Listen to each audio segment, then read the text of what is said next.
Students हो जाइए तैयार, क्योंकि अब आपको इतिहास में जो प्रॉब्लम्स होते थे उनको सॉल्व करने के लिए मैं आपके समक्ष उपस्थित हूं। तो चलिए इस कड़ी में ये हमारा पहला पार्ट होगा वीडियो का। हम लोग एक ऐसी क्रांति के विषय में बात करेंगे जिन्होंने पूरे विश्व की दशा और दिशा बदल दी, और वहीं से हम लोग जो आज राष्ट्र के रूप में है, उस राष्ट्र रूप को कहीं ना कहीं एक आकार देने का काम जिस क्रांति ने किया, उस क्रांति की बात मैं आज करने जा रहा हूं। और आप लोगों में से कुछ लोग जो है वो समझ गए होंगे, खास करके क्लास 9 के विद्यार्थी जो हैं, उनके लिए यह सेशन बहुत ही उपयोगी होने वाला है। आप ध्यान बनाए रखें। हम लोग, जी हां बिल्कुल, हम लोग बात करने वाले हैं फ्रांसीसी क्रांति, फ्रांसीस रिवॉल्यूशन। चलो तो स्टार्ट करते हैं चैप्टर को। क्लास 9 वाले विद्यार्थी और खास करके क्लास 10 वाले विद्यार्थी ध्यान देंगे। अगर आप हमारे चैनल पर नए हैं तो हमारे चैनल को सब्सक्राइब कीजिए और बेल आइकन दबाइए, ताकि कोई भी वीडियो अगर अपलोड हो तो सबसे पहले आपके पास जाए, है ना। तो क्लास 9 में पहला चैप्टर है ये फ्रांसीसी क्रांति। तो आइए हम लोग फ्रांसीसी क्रांति को बहुत अच्छी तरह से विस्तृत तरीके से हम लोग समझें कि आखिर ये है क्या। देखिए, सबसे पहले हम लोग बात करेंगे क्रांति का मतलब क्या होता है। एक क्रांति का मतलब क्या होता है, इसको सबसे पहले जानेंगे और तब जाके हम लोग आगे बढ़ाएंगे चैप्टर को। तो क्रांति का अगर अर्थ हम लोग जाने तो क्रांति का मतलब हम लोग बोल सकते हैं त्वरित बदलाव, है ना। और जब हम लोग फ्रांसीसी क्रांति की बात कर रहे हैं तो निश्चित है कि कहीं ना कहीं हम लोग फ्रांस में जो बदलाव हुआ, और खासकर इस चैप्टर में हम लोग पढ़ेंगे वहां के शासन व्यवस्था में जो बदलाव हुआ, उस शासन व्यवस्था का बदलाव हुआ कैसे, है ना, वो आग जली कैसे, है ना, क्रांति हुई क्यों, बदलाव हुआ क्यों। यहां पे सिर्फ क्रांति का मतलब त्वरित बदलाव कह देना मतलब पूरी तरह से उचित नहीं होगा। क्रांति कहने का मतलब इसको संघर्ष के रूप में भी देखा जा सकता है। हम लोग बोल सकते हैं संघर्ष करना, है ना। किसके लिए संघर्ष करना? बदलाव के लिए संघर्ष करना। कौन सा बदलाव? तो यहां पे फ्रांसीसी क्रांति में हम लोग पढ़ेंगे शासन का बदलाव। हम लोगों को यहां किसके विषय में पढ़ना है? शासन का बदलाव। हम लोग पढ़ते हैं हरित क्रांति। तो हरित क्रांति का मतलब कौन सी हुआ कि हरित क्रांति का मतलब हुआ कि पहले हम लोग पारंपरिक तरीके से फसल का उत्पादन करते थे, है ना, और उसको चेंज किया गया, बदला गया, क्योंकि उस समय जरूरत आन पड़ी थी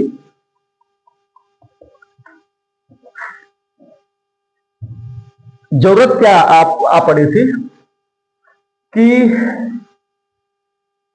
जो फसल होता था उसका उत्पादन कम होता था, और धीरे धीरे हमारा पॉपुलेशन जो था वो कहीं ना कहीं बढ़ रहा था। तो इस बढ़ती जनसंख्या को उचित मात्रा में फसल देने के लिए हरित क्रांति हुई थी। इसी तरह श्वेत क्रांति, गुलाबी क्रांति, इन सभी क्रांतियों के विषय में मतलब एक मूल हम लोग जो कह सकते हैं कि क्रांति का मतलब क्या होता है, तो बदलाव करना। और यहां पे एक चीज आपको जानना जरूरी है कि कोई भी बदलाव जो होता है वो तुरंत होने वाली प्रक्रिया नहीं है, वो स्टेप बाय स्टेप धीरे धीरे बदलाव होता है ना। और तुरंत बदलाव आने की कहिएगा कि हम एक दिन में बदलाव कर दें, 2 दिन में बदलाव करें, तो ये होने वाला नहीं है।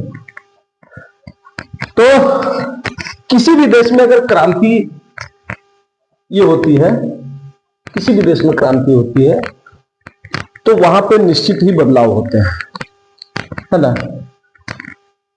जैसे हम लोग चलते हैं चैप्टर के अंदर ही बात करते हैं, बाहर की बहुत सारी चीजें हैं राजनीतिक, जिस समय पॉलिटिक्स हम आप लोगों को बताएंगे, उस समय बहुत सारे बदलावों के बारे में, वर्तमान समय में भी जो बदलाव हो रहे हैं उसके बारे में भी आप लोगों को बताऊंगा मैं। तो यहां पर फ्रांसीसी क्रांति के अंतर्गत हम लोग जब आते हैं तो आप लोग डेट को याद रखिएगा, 14 अगस्त 1789। इसी के इर्द गिर्द सारी कहानी घूमती है ना। 14 जुलाई 1789 जिसको कह सकते हैं कि क्रांति का दिन, है ना।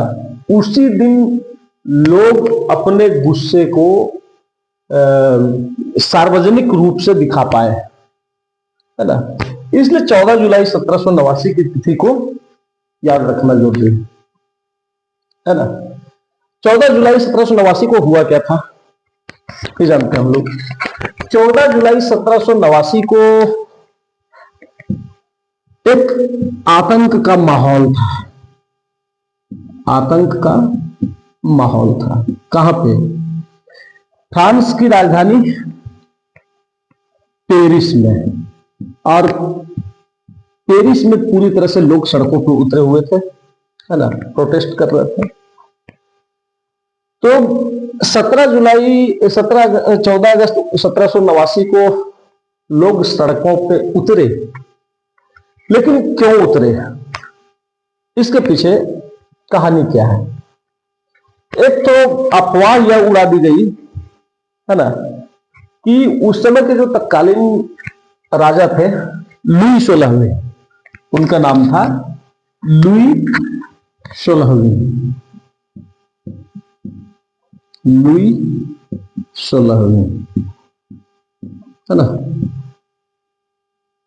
तो लुई 16वें जो थे, हालांकि इनका नाम दूसरा है, मैं बताऊंगा, चैप्टर आप आगे पढ़िए, इनका नाम मैं बताऊंगा आपको। लुई 16वें जो थे उस समय राजा थे, कहां के? फ्रांस के। और उनके बारे में अफवाह उड़ गया उस दिन कि राजा ने सब पर, यानी कि नागरिकों पर गोली चलाने का ऑर्डर दे दिया है। अब लोग जो थे इसी डर से सड़कों पे उतर गए। एक कहावत होता है ना, मरता क्या नहीं करता।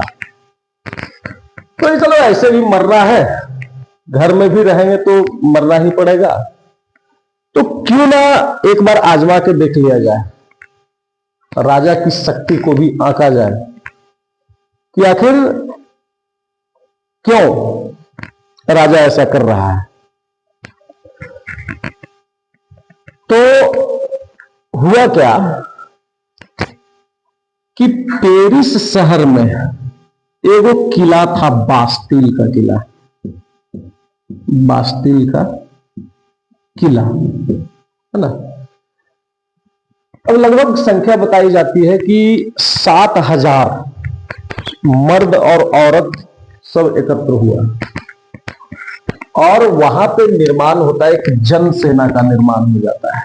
जन सेना कहने का मतलब क्या है कि लोगों के द्वारा, खुद वो सेना बन गया कि हम लोग लड़ेंगे, चाहे कुछ भी हो जाए, है ना।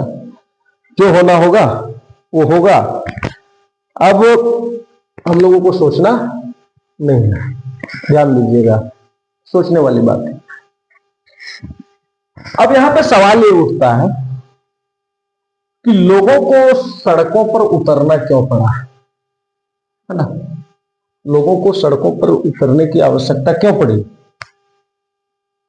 हमने पहले बताया था कि क्रांति तुरंत नहीं हो जाती है ना। जैसे एक कहावत बोला जाता है ना कि पाप का घड़ा जब भरता है तो निश्चित ही वो फूटता है ना। और वही फूटा कब, 14 जुलाई 1789 को। मैं आपको बताना चाहता हूं कि आखिर क्या रीजन हुआ कि लोगों को अपना काम धाम छोड़ के और पेरिस के सड़कों में उतरना पड़ गया। ऐसी क्या आवश्यकता आन पड़ गई भाई, है ना। तो उसके पीछे इसका पृष्ठभूमि थोड़ा सा हम लोग पढ़ते हैं। उस समय तत्कालीन राजा वहां के जो थे वो लुई 16वीं थे। तो समझिएगा, यहां से लुई 16वीं थे, ध्यान रखिएगा, है ना। लुई 16वीं जो थे वो लुई 15वीं के पोते थे, एक्चुअली, है ना। लुई 15वीं के पोते थे। लुई 15वीं का बेटा नहीं बन पाया था, राजा फ्रांस का नहीं बन पाया था। क्यों नहीं बन पाया था? क्योंकि 36 साल की उम्र में उसकी मृत्यु हो गई 1765 में, है ना। 1765 में लुई 15वीं का जो बेटा था उसकी मृत्यु हो गई, वही राजा बनता। लेकिन जब उनकी मृत्यु हो गई तो उस समय क्या होता था कि राजा का बेटा ही राजा बनेगा, ऐसी प्रथा थी ना। और राजा का बेटा राजा बनेगा तो उस परिस्थिति में जब वो डेथ कर गया, लुई 15वीं का बेटा जो था वो डेथ कर गए, तब राजा बनाया गया लुई 16वीं को। लुई 16वीं को।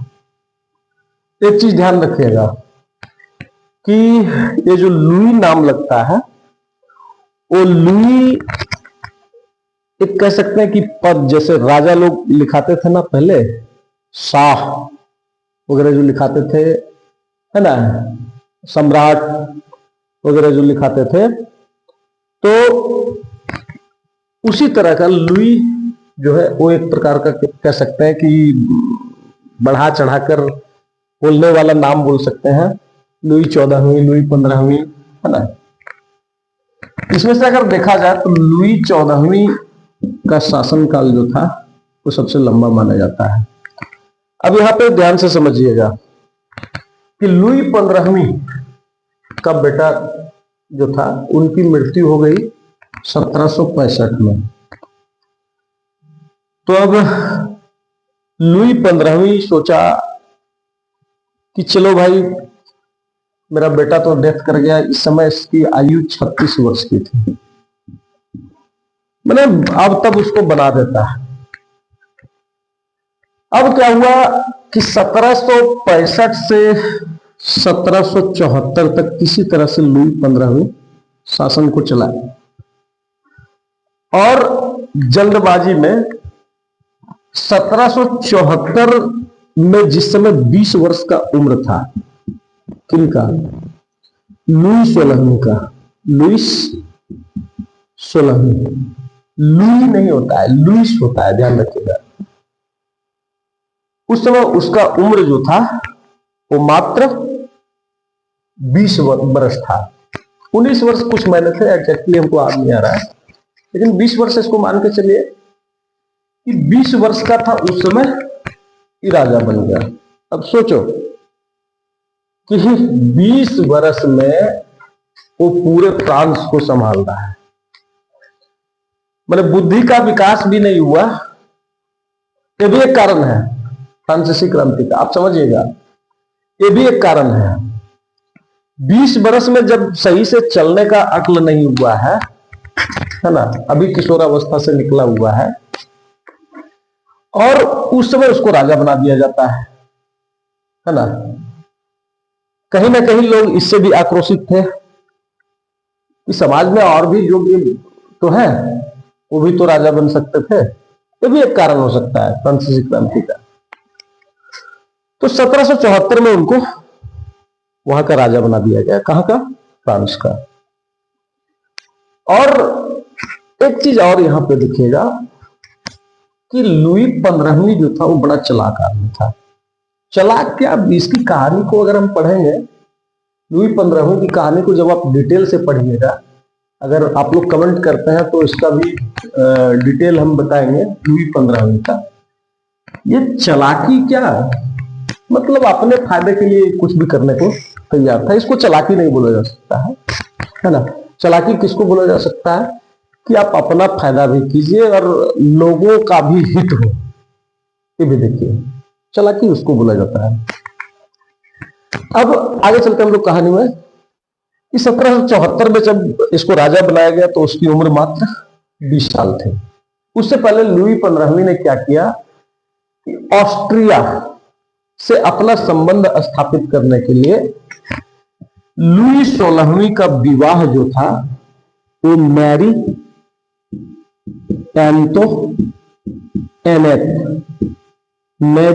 एंटोइनेट से करवा दिया। ध्यान रखिएगा। अब मैरी एंटोइनेट से विवाह जब हो गया, अब मैरी एंटोइनेट भी एक कारण बनी थी।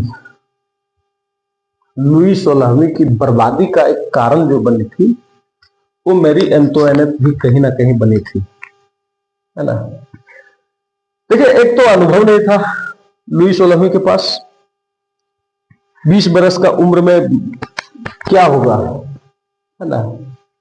तो मैरी एंटोइनेट से जब विवाह उसका करवा दिया गया तो मैरी एंटोइनेट जो थी, और एक चीज ध्यान रखिएगा कि मैरी एंटोइनेट से इसका विवाह जो करवाया गया उसकी योग्यता के आधार पर नहीं करवाया गया था, है ना, या उतनी कम उम्र में विवाह करवा दिया था। इसके पीछे कूटनीतिक चाल थी।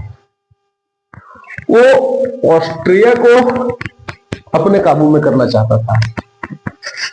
तो देखिए, अपने काबू में करने का एक ही तरीका होता है। किसी को अपने मतलब वश में करने का तरीका क्या होता है कि या तो आप पूरा ताकत लगा दीजिए, आप ताकतवर हो, है ना, ताकत लगाइए और उसका काम तमाम कर दीजिए, है ना, वो आपके अंडर आ जाएगा। और दूसरा तरीका होता है कि उससे संबंध स्थापित कर लीजिए, है ना, उससे संबंध स्थापित कर लीजिए, तो सारा झंझट खत्म। तो यहां पे कूटनीति यही हुई थी कि ऑस्ट्रिया उस समय एक शक्तिशाली राजघराना था, तो उसको मतलब अपने तरफ करने के लिए, अपनी ताकत को बढ़ाने के लिए लुई 15वीं जो था अपने पोते का शादी करवा दिया मैरी एंटोइनेट से।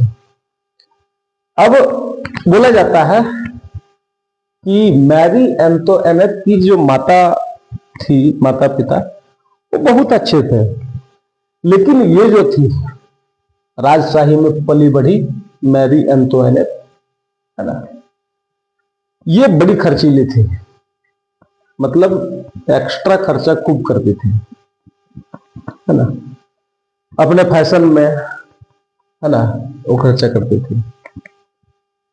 एक तो बेचारा, देखिए यहां पे क्या हुआ था कि जो लुई 15वीं था वो बड़ी युद्ध लड़ा था, है ना, और कहीं भी युद्ध अगर होता है तो उसका सीधा असर पड़ता है राजकोष पर।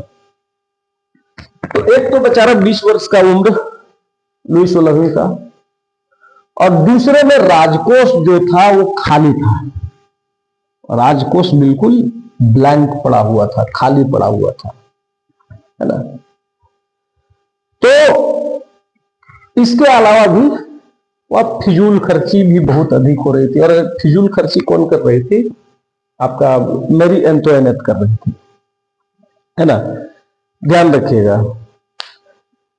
अब लुईस 16वां का शासनकाल आ गया 1774 में। अब 1774 में जब आया तो ये भी एगो अलगे टेंशन ले लिया। अब टेंशन कौन सी लिया, सब समझिएगा कि उस समय अमेरिका जो था वो ब्रिटिश कब्जे में था, है ना। अब ब्रिटिश कब्जे में था तो एक तो देख रहा है कि अपना राजकोष खाली है, और दूसर में ही लड़ने के लिए चल गया यहां पे कि अमेरिका से ब्रिटिश शासन को खत्म किया जाए।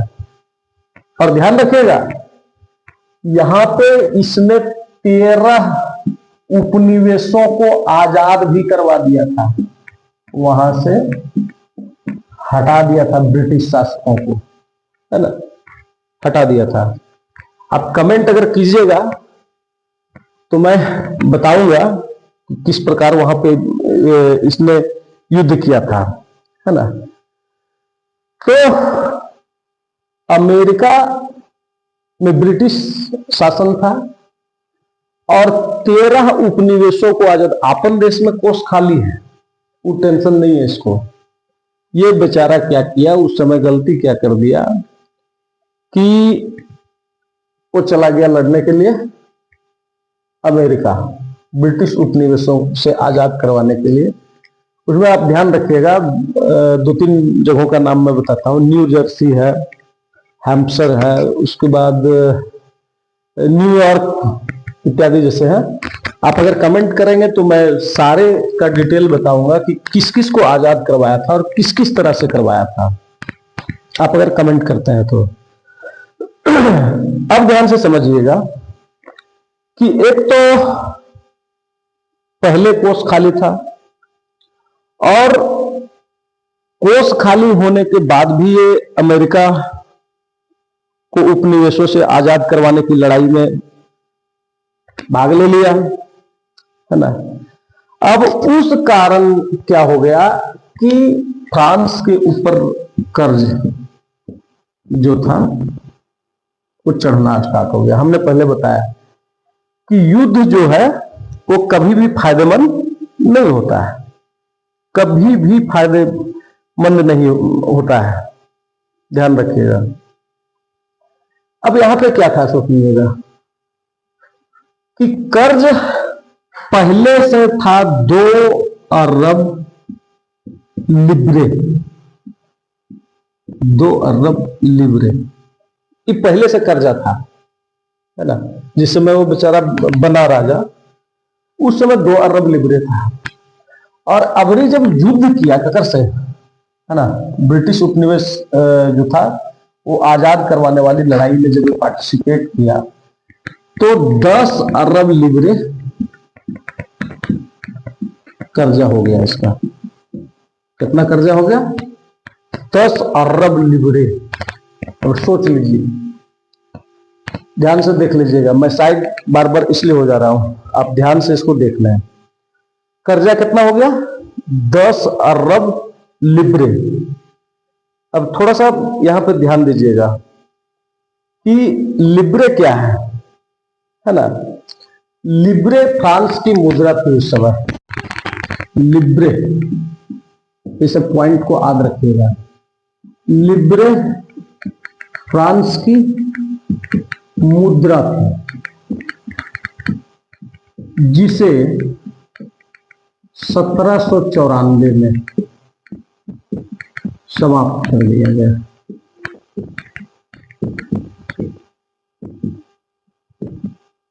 आप लोगों के लिए एक प्रश्न है कि वर्तमान में फ्रांस की मुद्रा क्या है ना। अब देखिए, युद्ध के कारण कौन सी हुआ? एक तो पहले 2 अरब लिब्रे इस पर कर्ज था, और जब युद्ध लड़ा अमेरिका जाकर के तो उस कंडीशन में उसका कर्ज टोटल मिला करके 10 अरब लिब्रे हो गया। अब इस पॉइंट को समझिए कि सब कोई जान रहा है, कर्जा देने वाला भी जान रहा है कि ये अभी फंसा हुआ है ना। तो उस समय कौन चीज करने लगा कि बड़का यहाँ अपन देश का कोष खाली, बड़का यहाँ युद्ध करने के लिए गया है। तो जो कर्जदाता थे, है ना, इसका चाल लक्षण को देख करके और कर्जदाता लोग इसको परेशान करना प्रारंभ कर दिया, है ना। और कैसे इसको परेशान किया तो समझिएगा। बोला कि तुम यहां पे राजकोष खाली है, अपना देश का डेवलपमेंट करने छोड़ के तुम दूसरे देश में युद्ध लड़ने के लिए जा रहे हो, वहां तेरा पैसा हो जा रहा है?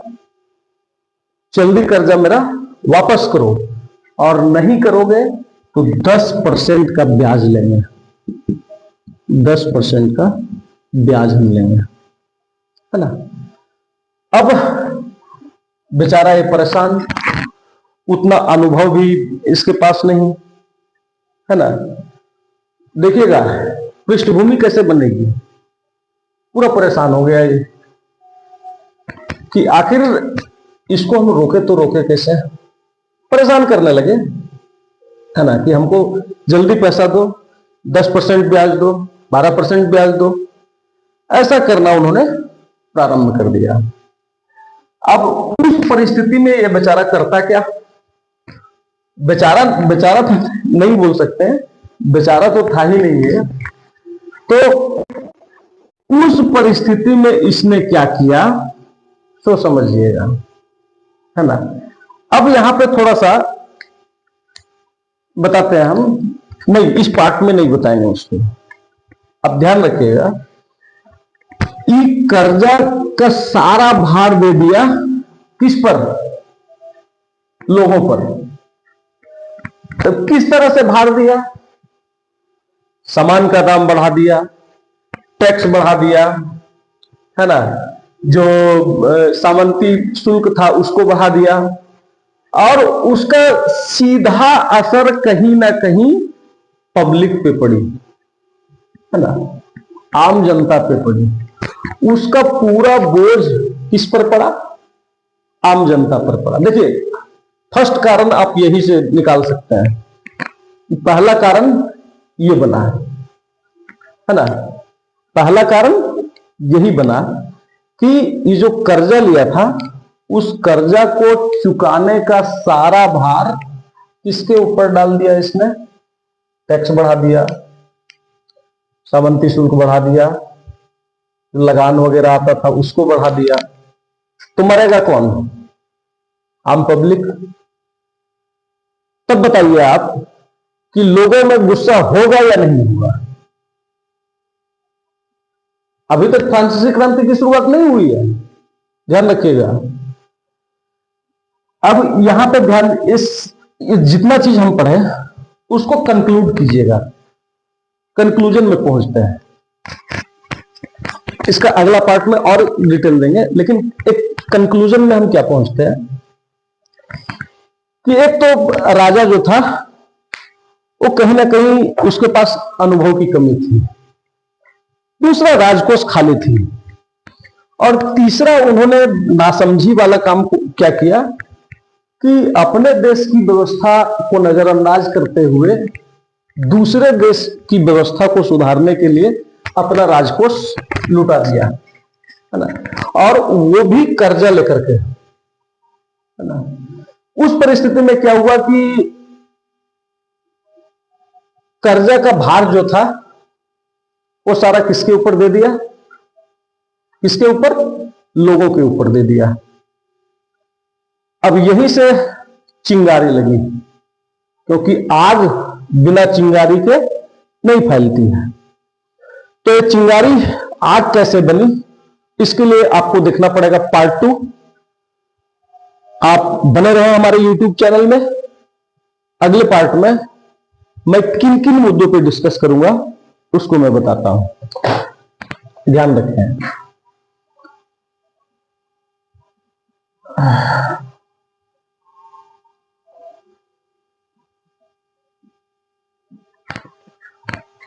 पार्ट 2 जल्दी हम अपलोड करेंगे। पार्ट 2 में सबसे पहले हम लोग जानेंगे फ्रांस की सामाजिक व्यवस्था, सामाजिक व्यवस्था है ना, ये हमारा टॉपिक रहेगा। और कब की व्यवस्था? 18वीं सदी के उत्तरार्ध में, 18वीं सदी के उत्तरार्ध मतलब उसके पहले की सामाजिक व्यवस्था बुनावट कैसी थी, है ना, इस विषय में डिटेल हम लोग पढ़ेंगे। तो मिलते हैं आपसे अगले पार्ट में। अगर आप नए हैं तो हमारे चैनल को सब्सक्राइब करें, बेल आइकन दबाएं, ताकि अगर मैं वीडियो अपलोड करूं तो सबसे पहले आपके पास जाए। धन्यवाद।